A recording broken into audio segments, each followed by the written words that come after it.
Il n'y a qu'un seul nom qui sauve, qui guérit toutes les maladies. Peuple de Dieu, comme toujours, je vous salue dans le précieux nom de notre Seigneur et Sauveur Jésus-Christ. Aujourd'hui, nous allons considérer la parole de Dieu dans Éphésiens, chapitre 4, les versets 17 à 29. Et je lis. « Voici donc ce que je dis et ce que je déclare dans le Seigneur. C'est que vous ne devez plus marcher comme les païens qui marchent selon la vanité de leurs pensées. Ils ont l'intelligence obscurcie. Ils sont étrangers à la vie de Dieu à cause de l'ignorance qui est en eux, à cause de l'endurcissement de leur cœur. Ayant perdu tout sentiment, ils se sont livrés à la dissolution pour commettre toute espèce d'impureté jointe à la cupidité. Mais vous, ce n'est pas ainsi que vous avez appris Christ, si du moins vous l'avez entendu, et si, conformément à la vérité qui est en Jésus-Christ, c'est en lui que vous avez été instruits à vous dépouiller eu égard à votre vie passée, du vieil homme qui se corrompt par les convoitises trompeuses, à être renouvelé dans l'esprit de votre intelligence et à revêtir l'homme nouveau, créé selon Dieu, dans une justice et une sainteté que produit la vérité. C'est pourquoi renoncez au mensonge et que chacun de vous parle selon la vérité à son prochain. Car nous sommes membres les uns des autres. Si vous vous mettez en colère, ne péchez point, que le soleil ne se couche pas sur votre colère. Ne donnez pas accès au diable, que celui qui dérobait ne dérobe plus, mais plutôt qu'il travaille en faisant de ses mains de quoi donner à celui qui est dans le besoin. Qu'il ne sorte de votre bouche aucune parole mauvaise, mais s'il y a lieu, quelques bonnes paroles qui servent à l'édification et communiquent une grâce à ceux qui l'entendent. Parole du Seigneur. L'homme ancien, l'homme nouveau. L'homme ancien, l'homme nouveau. Notre sujet. Ce passage concerne des principes que l'apôtre Paul adressait à des membres d'Église, à des convertis. Chers internautes, le chrétien n'est plus l'homme qu'il était autrefois. Uni à Christ, son Sauveur et son Seigneur, son statut a changé devant Dieu. Il faut qu'il, le chrétien, se déshabille, qu'il rejette les vieilles et mauvaises habitudes de sa vie avant sa conversion. Le chrétien est appelé à vivre une vie nouvelle en Christ. Il y a une église à Longueuil qui s'appelle Nouvelle Vie. En acceptant Jésus comme notre Sauveur, la Bible déclare que nous sommes des saints. De la même épître, l'apôtre Paul dit aux saints qui sont à Éphèse, aux saints qui sont à Éphèse, dans une union vivante avec Christ, nous sommes saints. Dans Éphésiens 4, versets 17 à 29, il est question de l'homme ancien, l'homme nouveau. Vie ancienne, vie nouvelle en Christ. Existence ancienne, existence nouvelle encore en Christ. L'homme ancien est celui qui n'a pas sa foi en Jésus-Christ. Pour devenir un homme nouveau, il faut se convertir à Jésus-Christ. 3 points à développer. Les mauvaises manières de vivre selon les païens. Une exhortation, se déshabiller, se revêtir. 3e point, d'autres recommandations ou d'autres règles de la nouvelle vie en Christ. Maintenant, notre premier point. Les mauvaises manières de vivre selon les païens. Ethnos, ça, ce sont tous les non-régénérés qui ne sont pas juifs, les sans-dieu. En tant que saints, par la grâce de Dieu, nous devons absolument marcher et vivre dans la sainteté. La Bible dit, puisque celui qui vous a appelé est saint, vous aussi, soyez saints dans toute votre conduite. Puisque celui qui nous a appelés est saint, conséquemment, nous aussi, que nous soyons saints dans toute notre conduite. Ce verset nous interpelle. Ce qui compte, c'est une foi, c'est une confiance en Jésus-Christ qui porte des fruits de sainteté. Ici, c'est la sainteté en général. Sainteté en action et en réaction. Sainteté en comportement. Et donc, une éthique chrétienne. Sanctification de notre bouche. Sanctification de notre bouche. Notre langue doit être sanctifiée. Sainteté corporelle. Sainteté de notre esprit. L'apôtre Paul, dans sa bénédiction aux chrétiens de Thessalonique, déclare que le Dieu de paix vous sanctifie lui-même tout entier et que tout votre être, l'esprit, l'âme et le corps soient conservés irrépréhensibles lors de l'avènement de notre Seigneur Jésus-Christ. Hello! Est-ce que vous êtes là? L'accent est mis sur le vocable tout. Tout notre esprit, toute notre âme, tout notre corps doit être totalement sanctifié. Pas à moitié, mais complètement sanctifié. Je vous exhorte donc à offrir vos corps. C'est l'apôtre Paul qui nous exhorte à offrir nos corps. Pas une partie de nos corps, mais tout. Sanctification de la tête aux pieds. De manière holistique. Il est écrit, cherchez, ou si vous voulez, recherchez la paix avec tous et la sanctification, sans laquelle personne ne verra le Seigneur. Notre premier point, les mauvaises manières de vivre des païens. Description, versets 18 et 19. Ils ont l'intelligence obscurcie. Ils sont étrangers à la vie de Dieu, à cause de leur ignorance qui est en eux, à cause de l'endurcissement de leur cœur.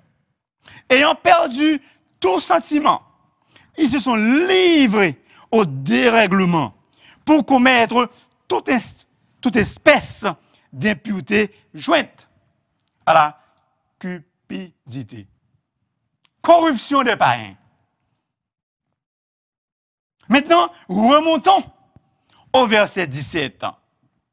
Voici donc ce que je dis et ce que je déclare. dans le Seigneur. Vous ne devez plus marcher comme les païens qui marchent selon la vanité de leur pensée. Le verbe marcher, il faut souligner ce verbe. Le verbe marcher, peripateo, un ordre de ne plus marcher comme les païens. L'ordre de ne plus marcher comme les païens. 2 fois dans un seul verset, l'ordre est donné. Nous ne devons plus marcher comme les païens. Et alors, comment devons-nous marcher? Nous devons marcher selon l'esprit pour ne pas accomplir les œuvres de la chair. Pourquoi devons-nous marcher selon l'esprit et non selon la chair? Parce que la chair a des désirs contraires. La chair a des désirs opposés à ceux de l'esprit. La chair et l'esprit ont des désirs contraires et diamétralement opposés. Et là, la chair et l'esprit, c'est lait à citron. Ils ne sont pas des amis, mais des ennemis jurés. N'oubliez pas notre verbe marcher au verset 17. S'il vous plaît, si vous oubliez tout dans ce message, retenez ces 2 mots. Autrefois, maintenant, selon le verset 17. Autrefois, maintenant. 2 mots qu'il faut retenir, au moins. Si nous ne devons plus marcher comme les païens, alors, comment devons-nous marcher? Maintenant. Nous devons marcher d'une manière digne du Seigneur et lui être entièrement agréable. Jadis, autrefois, nous étions ténèbres, mais maintenant, nous sommes lumière dans le Seigneur. Ainsi, nous devons marcher comme des enfants de lumière. En tant que croyants, nous devons nous débarrasser de ce qui appartient à notre ancienne vie. Nous devons nous débarrasser de ce qui appartient à notre ancienne vie. Il nous faut abandonner les pratiques mauvaises de notre vie païenne, qui étaient futiles, dénuées de sens et de substance. En rien même. Pendant cette nouvelle année, par sa grâce, que nous puissions marcher d'une manière digne du Seigneur Jésus-Christ et lui être entièrement agréable. Maintenant, notre 2e point. Se dépouiller, se revêtir. Versets 20 à 25. D'abord le verset 21. Conformément à la vérité qui est en Jésus-Christ. Jésus est la vérité. La vérité réside en lui. La vérité incarnée. La vérité faite chair. Ce n'est pas ainsi que vous avez appris Christ. Avec le mot, vous avez appris Christ, l'apôtre Paul fait allusion directe à la conversion. Apprendre Christ, c'est recevoir le salut. Avez-vous déjà reçu le salut par grâce en Jésus-Christ? Verset 21. Se dépouiller, se revêtir de nouvelles créatures agissent comme de nouvelles créatures.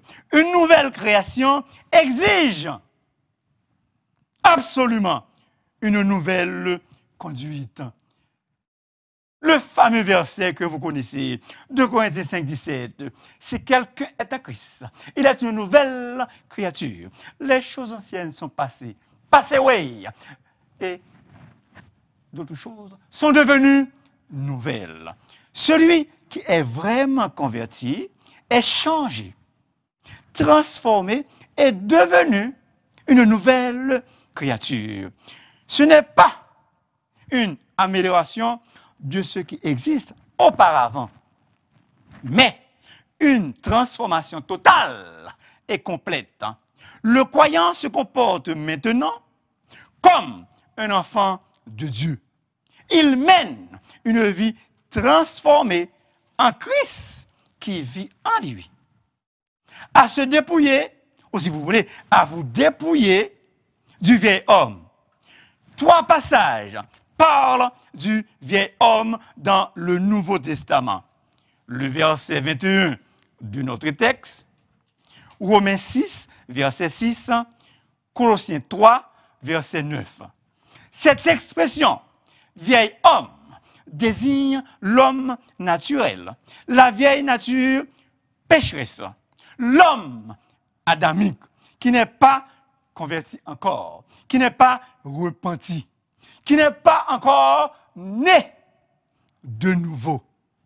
À vous dépouiller du vieil homme, c'est se débarrasser, se déshabiller.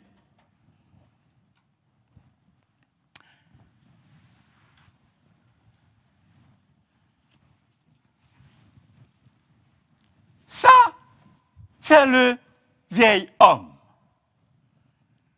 Ça, c'est le vieil homme qui est impur, souillé, corrompu par le péché, le vieil homme. Et qu'est-ce qu'on fait avec ça, le vieil homme là? On jette ça dans une poubelle. Wow, il n'y a pas de poubelle là? Ben non. Ben, s'il n'y a pas de poubelle, on jette ça très loin de soi. Maintenant, versets 24 et verset 22 sont des versets parallèles, idem. Ils disent quasiment la même chose. Et à revêtir l'homme nouveau. Tout d'abord, l'homme nouveau est Jésus-Christ lui-même. L'homme nouveau est Jésus-Christ lui-même. Revêtez-vous du Seigneur Jésus-Christ. Romains 13, verset 14. Revêtez-vous du Seigneur Jésus-Christ. Nous sommes invités à nous revêtir de notre Seigneur Jésus-Christ. Calvin a dit avec justesse, en toute chose, il faut que nous soyons revêtus de Jésus-Christ. En toute chose, il faut que nous soyons revêtus de Jésus-Christ. Maintenant, nous allons nous revêtir de Jésus-Christ. Ben, c'est un manteau, c'est un veston. Il faut que nous nous revêtions de Jésus-Christ. Ça, c'est l'homme nouveau. Que dit le cantique? Blanc, blanc, blanc, plus blanc que neige. Blanc, blanc, blanc, plus blanc que neige. Lavé, lave dans le sang de l'agneau. Je serai plus blanc que la neige. L'homme nouveau est l'homme régénéré, qui est différent du vieil homme. Quel type d'homme que nous devons être? Un homme nouveau créé selon Dieu, à son image et à sa ressemblance. Chers internautes, peuple de Dieu, il s'avère extrêmement important de renoncer à notre existence passée, de se dépouiller du vieil homme qui se corrompt sous l'effet de nouvelles convoitises trompeuses. Il faut absolument que nous débarrassions du vieil homme et que nous revêtions de l'homme nouveau. Pour ne pas laisser nous tromper par des convoitises trompeuses. Pour ne pas influencer par des convoitises trompeuses. Verset 23. Renouvelez dans l'esprit de votre intelligence. Ne vous conformez pas au siècle présent, mais soyez transformés par le renouvellement de l'intelligence, afin que vous discerniez quelle est la volonté de Dieu, ce qui est bon, agréable et parfait. Ce qui est bon, agréable et parfait. Frères et sœurs bien-aimés, il nous faut donc être renouvelés par la transformation spirituelle de notre intelligence et se revêtir de l'homme nouveau. Puisque nous sommes devenus un homme nouveau, puisque nous sommes revêtus de Jésus-Christ, nous devons renoncer à des vices.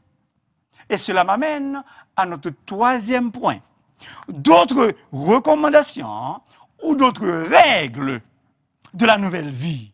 Verset 25. Renoncer au mensonge.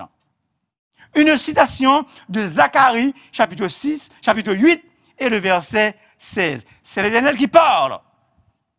Voici ce que vous devez faire. Que chacun dise la vérité à son prochain. Et là, c'est la parole de Dieu. Que chacun dise la vérité à son prochain. À cause de la vie nouvelle que nous avions en Jésus-Christ, nous ne devons plus mentir, mais parler selon la vérité. Mais on peut se demander, pourquoi parler selon la vérité? Le verset nous donne la réponse. Car nous sommes membres les uns les autres. Nous formons l'Église, le corps de Christ. Tout nos manches, tout nos manches, tout nos manches. Vous avez déjà entendu ce cliché. Haïtien qui a tout nos manches. L'Haïtien a un trou dans ses manches. Vrai ou faux? C'est faux. L'Haïtien n'a pas un trou dans ses manches. Regardez vos manches, regardez vos bras. Est-ce qu'ils ont des trous? Pas du tout. Les impôts maquillés.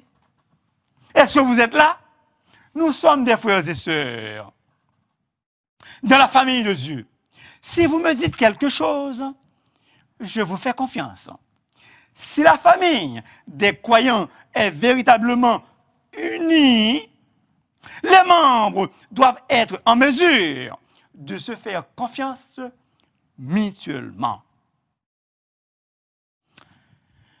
Peuple de Dieu, si la famille de Dieu est réellement unie, les membres peuvent se confier l'un l'autre. Il faut rejeter loin de nous, très loin, le mensonge. Verset 26. Si vous vous mettez en colère, ne péchez point. Le croyant ne doit pas rester dans la rancune. Que le soleil ne se couche pas sur votre colère. S'il vous plaît, pas al dormir en colère. S'il vous plaît, pas al dormir en colère. Tout ce qui trouble notre communion avec nos frères et sœurs devrait immédiatement mis en ordre. Tout ce qui trouble notre communion avec Dieu et nos frères devrait immédiatement mis en ordre. Le philosophe Aristote disait, n'importe qui peut se fâcher. C'est facile. Mais se fâcher contre la bonne personne. Pas trop, ni trop peu, pour une raison valable. Cela n'est pas facile, a dit Aristote. Il peut arriver qu'un croyant se mette en colère pour une raison valable. Par exemple, quand le caractère de Dieu est en cause. Verset 29. Nos paroles ne doivent pas couper l'autre en deux.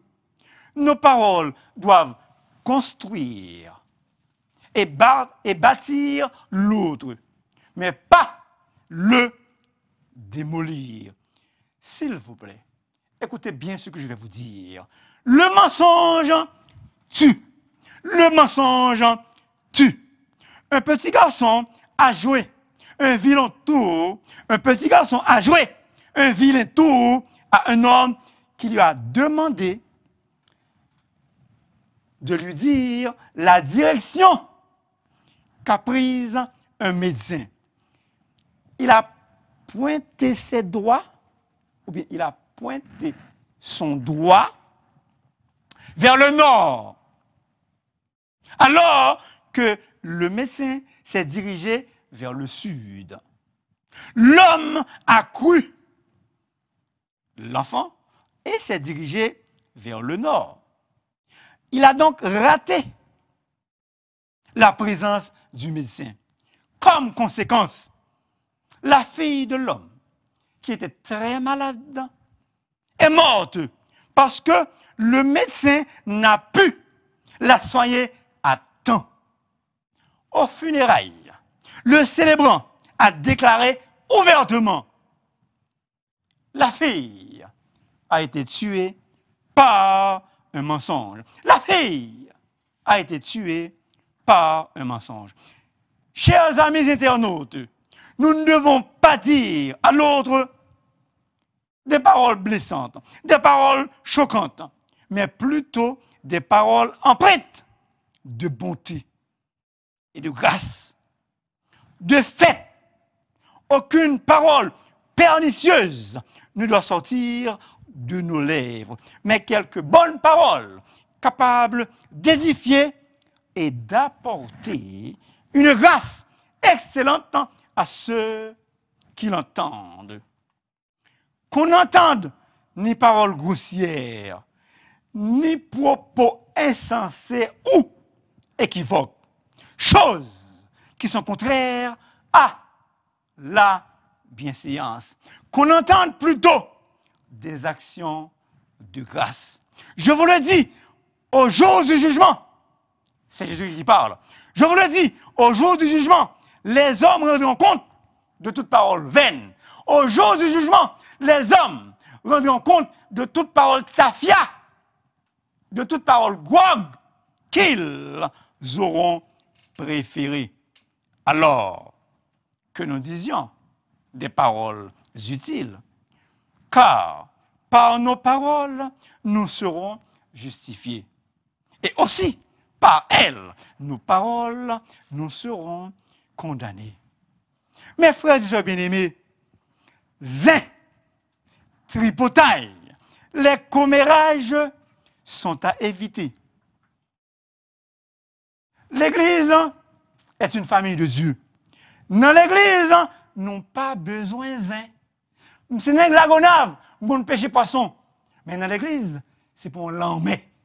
Ce sont des gens régénérés qui se sont réunis pour adorer l'Éternel. Donc, pas de tétan dans l'Église. Nous n'avons pas besoin de zin dans l'Église. Durant cette nouvelle année, que le Seigneur, par sa grâce, nous dépouille, nous déshabille du vieil homme et nous revêtisse de l'homme nouveau, afin que nous soyons un jour avec lui dans l'éternité bienheureuse. Merci beaucoup de m'avoir écouté. S'il vous plaît, n'oubliez pas de vous abonner, car la voix du serviteur est votre ministère. Que Dieu vous bénisse richement et abondamment.